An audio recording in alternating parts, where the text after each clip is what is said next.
Hello dear students, welcome to the class. Welcome to this session of ICT Virtual Classroom. Dear students, मेरा नाम है Rajesh Chamola, teacher science ICT Virtual Classroom Dehradun से। और इस session में हम लोग डिस्कस करने वाले हैं क्लास 10th की साइंस को। डियर स्टूडेंट्स, अपनी प्रीवियस क्लासेस में हम लोग स्टार्ट कर चुके हैं आपके बुक का एक बहुत ही इंपॉर्टेंट चैप्टर, जो कि है चैप्टर नंबर 4, जिसका नाम है carbon and it's compounds, carbon एवं उसके यौगिक। अपनी पिछली क्लास में हम पढ़ रहे थे कार्बन की सर्वतोमुखी प्रकृति, जिसमें कि हमने कार्बन के श्रृंखलन के गुण के बारे में पढ़ा था और कार्बन की चतुसंयोजकता गुण के बारे में पढ़ा था। आज की क्लास में हम लोग एक नया टॉपिक स्टार्ट करने जा रहे हैं, जिसका कि टाइटल है संतृप्त एवं असंतृप्त कार्बनिक यौगिक, यानी कार्बन के ऐसे यौगिक जिनको हम संतृप्त एवं असंतृप्त कहते हैं। अपनी पिछली क्लास में आपको याद दिला दूं, संतृप्त यौगिकों की हमने बात की थी जिनमें सिंगल बॉन्ड पाए जाते हैं। जब डबल और ट्रिपल बॉन्ड किसी यौगिक में होंगे तो हम उन्हें असंतृप्त यौगिक कहेंगे। ठीक है, तो हम आज इसको करेंगे कंटिन्यू। आई होप आप सबके सब फिट फाइन हेल्दी होंगे, बिल्कुल रेडी होंगे क्लास के लिए। चलिए चलते हैं स्मार्ट बोर्ड की स्क्रीन की तरफ। सो हेडिंग पुटअप कर लीजिए आप सभी। संतृप्त एवं असंतृप्त कार्बनिक यौगिक, जिसे हम कहते हैं saturated and unsaturated carbon compound. Saturated and unsaturated carbon compounds. अब saturated and unsaturated carbon compounds यानी संतृप्त और असंतृप्त में जब अंतर हमें पता है, ठीक है, तो हम ये देखेंगे कि किस प्रकार से हम saturated and unsaturated carbon compounds का जो बेसिक स्ट्रक्चर है उसको कैसे बना पाए। ठीक है, बेसिक स्ट्रक्चर है हम उसको कैसे बना पाए। तो दो तीन चीजें जो हमको ध्यान रखनी है कि संयोजकता कार्बन की कितनी होती है। ठीक है, संयोजकता कार्बन की कितनी होती है, और फिर हम लोग बात करते हैं कि किस प्रकार से हम बना सकते हैं, उन्हें ड्रॉ कर सकते हैं। ठीक है, तो चलिए सबसे पहले हम फर्स्ट पॉइंट लिखते हैं।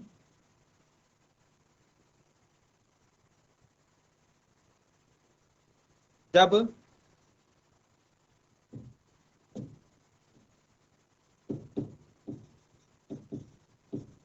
कार्बन यौगिकों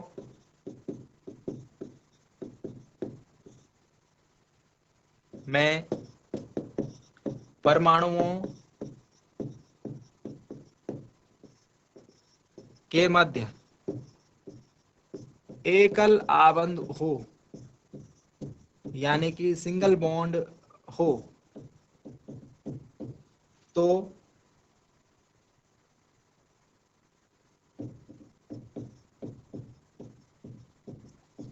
ऐसे यौगिकों को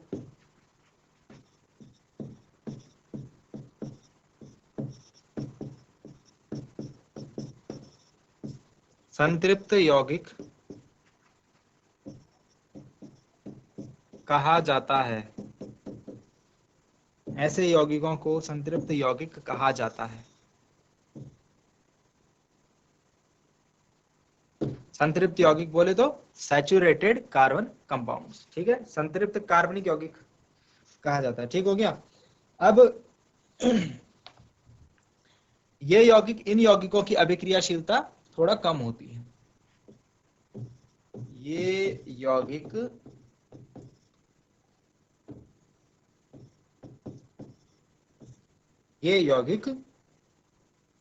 अधिक अभिक्रियाशील नहीं होते।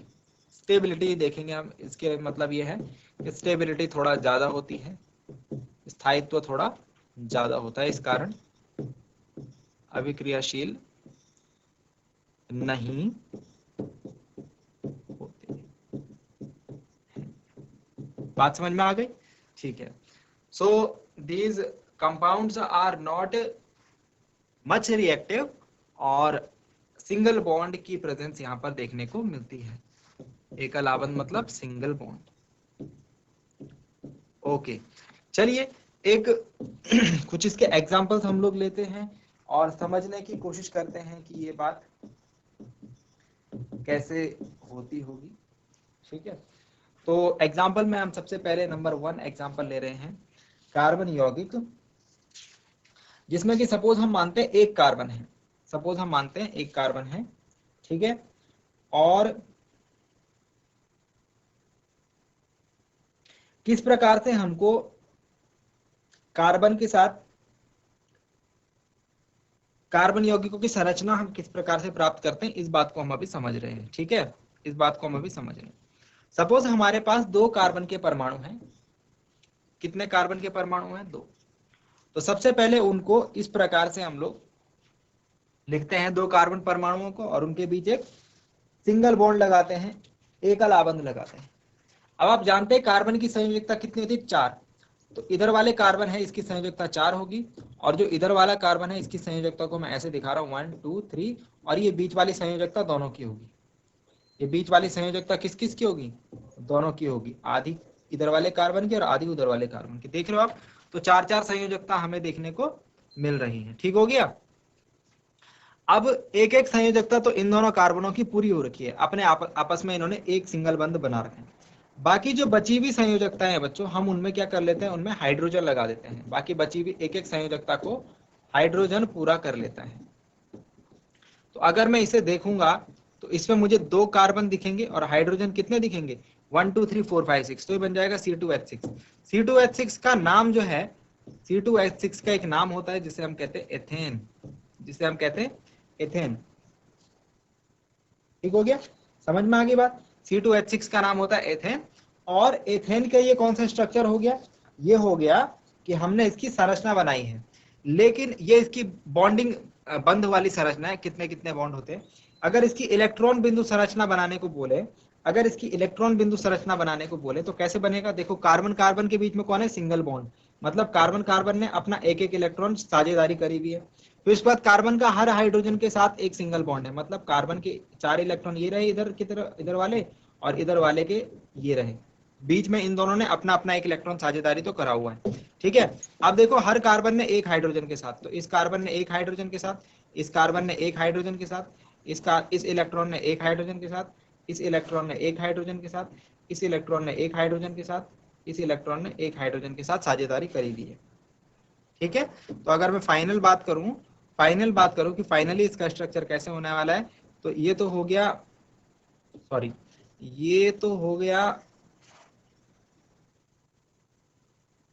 कार्बन के लिए, ठीक है, थोड़ा टेढ़ी मेढ़ी जा रही है लाइन, अभी ड्रॉ करके दिखा देता हूं। और हाइड्रोजन के लिए ये हो गई इलेक्ट्रॉन बिंदु संरचना। हाइड्रोजन को 2 इलेक्ट्रॉन चाहिए होते हैं ना, तो हाइड्रोजन वाले गोले में 2 इलेक्ट्रॉन दिखेंगे, और कार्बन वाला जो बड़ा गोला है उसमें आपको 8 इलेक्ट्रॉन देखने को मिल जाएंगे। भाई बात आई समझ में, 2 2 4 2 6 2 8, और 2 2 4 2 6 और 2 8, ठीक है, 2 इलेक्ट्रॉन इनके खुद ही आपस में साझेदारी इन्होंने करी।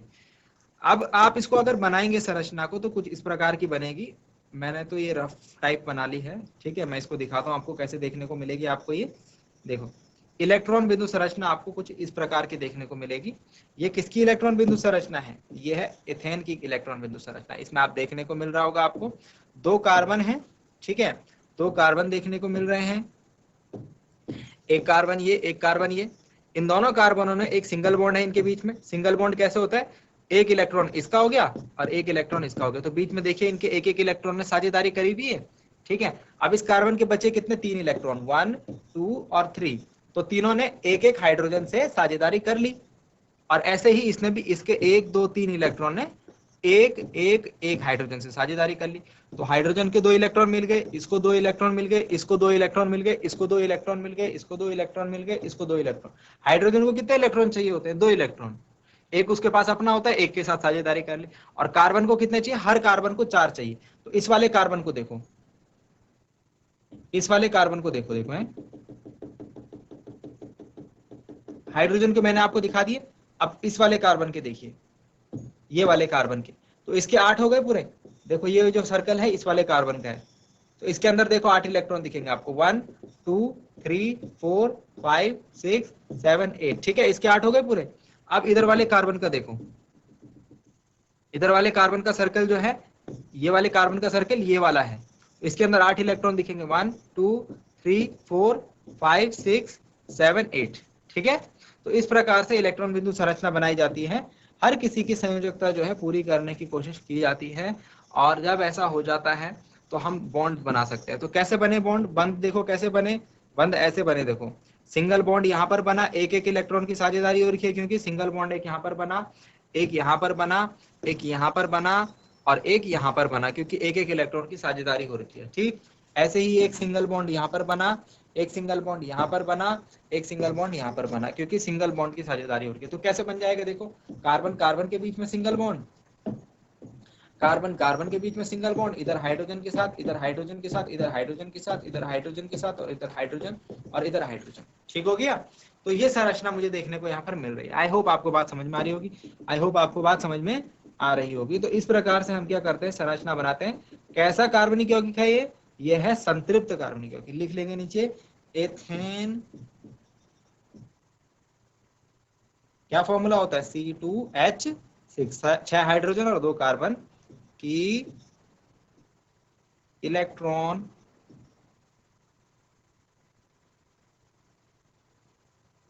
बिंदु संरचना। एथेन की इलेक्ट्रॉन बिंदु संरचना। देखो सारे बंध कैसे हैं, इसमें सिंगल हैं, सारे बंध कैसे हैं, एक एक इलेक्ट्रॉन की साझेदारी दिख रही है मुझे सर हर तरफ, है ना। तो सारे सिंगल बॉन्ड हैं, सारे एक अलाबंध हैं, मतलब क्या हो गए, संतृप्त कार्बनिक, संतृप्त कार्बनिक यौगिक हो गया। ठीक है, संतृप्त हाइड्रोकार्बन हो गया ये। ठीक है, यहाँ पर नोट की फॉर्म में लिख लेंगे, एक नोट की फॉर्म में एक बात लिख लेंगे कि हाइड्रोकार्बन, हाइड्रोकार्बन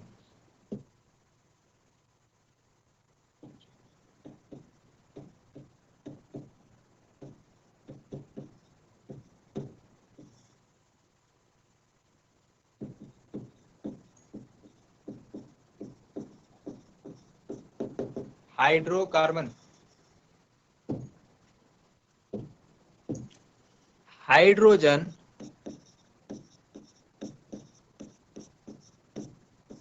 एवं कार्बन से मिलकर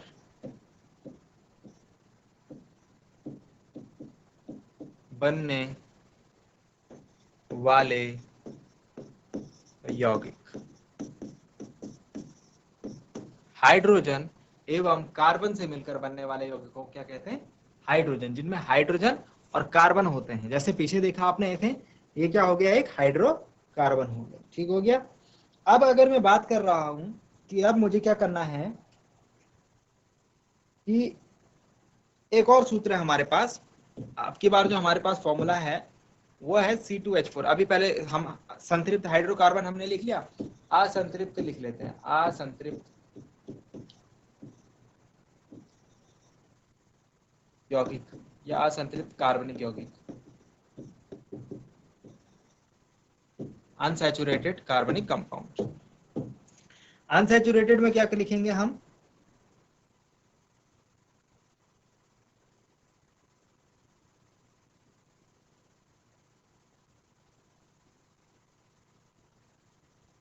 कार्बनिक यौगिकों के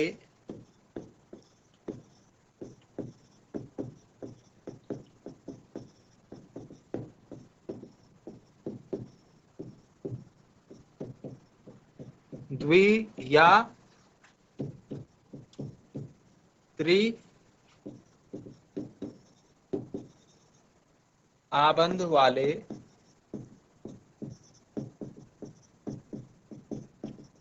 यौगिकों को, कार्बनिक यौगिकों के बीच द्वि आबंध या त्रिआबंध वाले यौगिकों को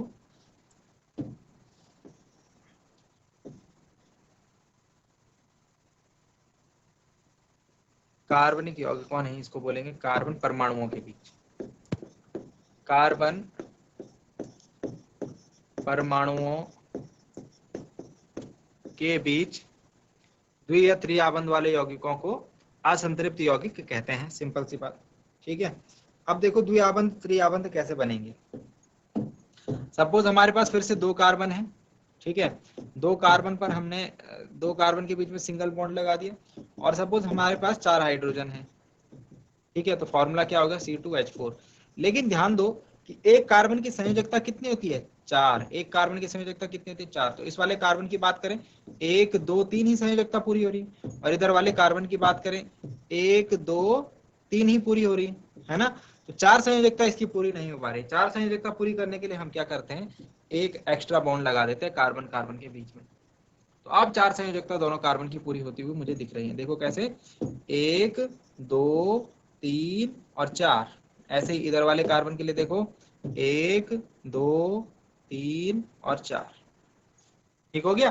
तो 4 संयोजकता दोनों कार्बनों की पूरी हो रही है। और यहाँ बीच में आप देख रहे हैं कैसा बॉन्ड बनता हुआ दिख रहा है मुझे, द्विआबंध बनता हुआ दिख रहा है। कैसा आबंध है ये, द्विआबंध। ठीक है, और इसका नाम हम रखते हैं, इसका जो नाम है वो है एथीन। इसका क्या नाम है, इसका नाम है एथीन, ETHENE। ठीक है, तो इसकी संरचना कुछ इस प्रकार से बनेगी। इलेक्ट्रॉन बिंदु संरचना है ये। आप देख रहे हैं कि कार्बन कार्बन के बीच में कौन सा बॉन्ड है, डबल बॉन्ड है। कार्बन कार्बन के बीच में कौन सा बॉन्ड है, डबल बॉन्ड है। तो बीच में आपको दिख रहा होगा 2-2 इलेक्ट्रॉन की साझेदारी हो रही है। कितने कितने की, 2-2 इलेक्ट्रॉन की साझेदारी हो रही है। इसीलिए एक बॉन्ड इसकी वजह से एक बॉन्ड, तो डबल बॉन्ड आ रखा है। यहाँ एक एक इलेक्ट्रॉन की साझेदारी हुई है, तो एक एक बॉन्ड मुझे देखने को मिल रहा है। ठीक है, तो SMH पीछे की तरह है, पीछे जो हमने एथेन का पढ़ा था, बट यहाँ पर सिर्फ बीच में बनने वाला जो बॉन्ड है वो डबल बॉन्ड है। बात आई समझ में। तो चलिए इसको, इसके नीचे क्या लिखेंगे आप, ये किसकी संरचना है, एथीन की संरचना। एथीन, ETHENE, एथीन की संरचना। Okay, structure of ethene. बात समझ में आ गई, आई होप समझ में आ गई होगी।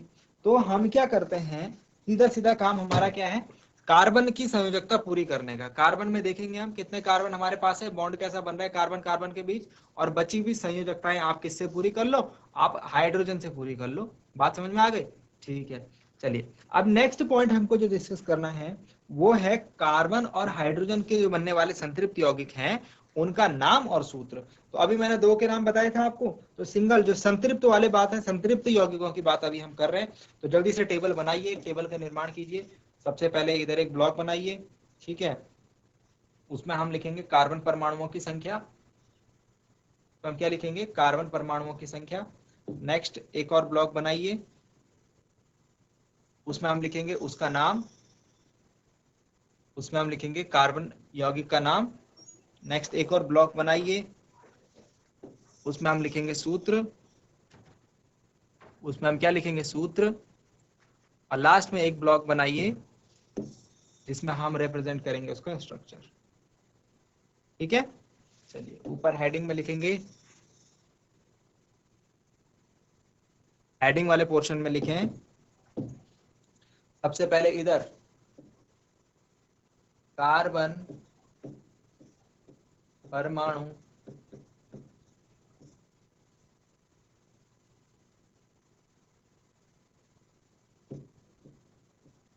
संख्या, उसका नाम, का सूत्र, और लास्ट में उसकी संरचना। ठीक है, तो इतनी सारी बातें आप लिखेंगे और अब टेबल को स्टार्ट करते हैं। फर्स्ट ब्लॉक में हम संख्या देखेंगे।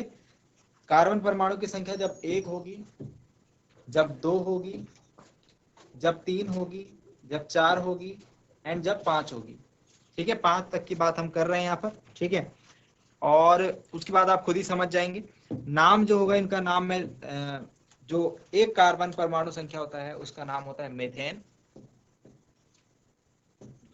जब कार्बन परमाणुओं की संख्या 2 होती है उसका नाम होता है एथेन, जो हमने अभी पीछे देख लिया है। जब कार्बन परमाणुओं की संख्या होती है 3 तो उसका नाम होता है प्रोपेन। जब कार्बन परमाणुओं की संख्या होती है 4 तो उसका नाम होता है ब्यूटेन। जब कार्बन परमाणुओं की संख्या होती है 5 तो उसका नाम होता है पेंटेन। ठीक है, अब इनके सूत्र के ऊपर बात कर लेते हैं। जो फॉर्मूला है मेथेन का वो है CH4। एथेन का है 2 कार्बन हो जाएंगे, प्रोपेन में 3 कार्बन हो जाएंगे, ब्यूटेन में 4 कार्बन हो जाएंगे और पेंटेन में 5 कार्बन हो जाएंगे। ठीक है, हाइड्रोजन इसमें C2H6 हो जाएगा। इसमें H8 हो जाएगा, इसमें H10 हो जाएगा और इसमें H12 हो जाएगा। ठीक है, इस प्रकार से याद रखना है, मैं आपको याद रखने के तरीके से भी बता रहा हूँ ये बात। ठीक हो गया। अब संरचना के ऊपर बात करते हैं। तो संरचना, कार्बन कितना है 1, हाइड्रोजन कितने हैं 4, तो ऐसे भर लो, एक कार्बन को 4 हाइड्रोजन ने इसकी संयोजकता संतुष्ट कर ली। ठीक है, नेक्स्ट में कितने कार्बन है 2, C2, और हाइड्रोजन कितने हैं 6, तो 6 हाइड्रोजन लगा दो, ये तो हमने अभी बना दिया है। 3 हाइड्रोजन इसके साथ, 3 हाइड्रोजन इसके साथ। यहाँ पर कितने 3 कार्बन, तो इसके साथ 3 हाइड्रोजन रहेंगे, ये बीच वाले के साथ 2 ही हाइड्रोजन रह पाएंगे क्योंकि 2 संयोजकता तो इसकी पूरी हो रखी है, और बाकी लास्ट वाले के साथ भी 3 हाइड्रोजन रहेंगे। फिर है C4, 1 2 3 4 कार्बन, तो साइड वालों के साथ 3 हाइड्रोजन, जो बीच में कार्बन है उनके साथ 2 हाइड्रोजन, और लास्ट में कितने हाइड्रोजन 3 हाइड्रोजन। देखो आप गिनोगे ना तो हाइड्रोजन की संख्या आपको बराबर मिलेगी। देखो कैसे, कितना है H10 है ना, 4 कार्बन हाइड्रोजन 10, तो 4 कार्बन तो दिख रहे हैं बीच में, 1 2 3 और 4, और हाइड्रोजन 10 दिखेंगे, 1 2 3 4 5 6 7 8 9 और 10। ठीक है, तो 10 हाइड्रोजन मुझे देखने को मिल रहे, 4 कार्बन देखने को मिल रहे। बात समझ में आ गई? तो ये चीजें क्लियर हो रही है। ठीक है, टेबल याद रखना, टेबल किस तरीके से याद रखनी, किस तरीके से बनानी है, इजी है। आई थिंक आप लोग बना सकते हैं, याद रख सकते हैं, कोई टफ प्रोसीजर है नहीं। और लास्ट जो है 5 कार्बन, 1 2 3 4 5 6, सॉरी 5 है ना, 5, और इनमें हाइड्रोजन फिट कर दीजिए, तो लास्ट वाले कार्बन में 3 हाइड्रोजन आएंगे और बीच में 2 ही आ पाएंगे।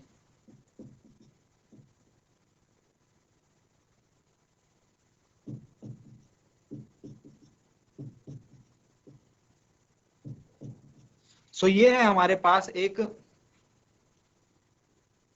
टेबल। इस टेबल का जो टाइटल है वो क्या है, टेबल का टाइटल भी लिख लीजिए। सो आई होप डियर स्टूडेंट्स कि आपकी समझ में बातें आ गई होंगी, जो बातें बताई गई वो आपकी समझ में आई होंगी, और आपको कुछ नया सीखने को आज की क्लास में जरूर मिला होगा। और साथ ही साथ ये भी उम्मीद करता हूं कि आप घर से इन चीजों को एक बार रिवाइज जरूर करेंगे। मिलते हैं अगली क्लास में एक नए और इंटरेस्टिंग टॉपिक के साथ। क्लास से जुड़ने के लिए आप सभी का बहुत बहुत धन्यवाद। Thank you very much and have a nice day.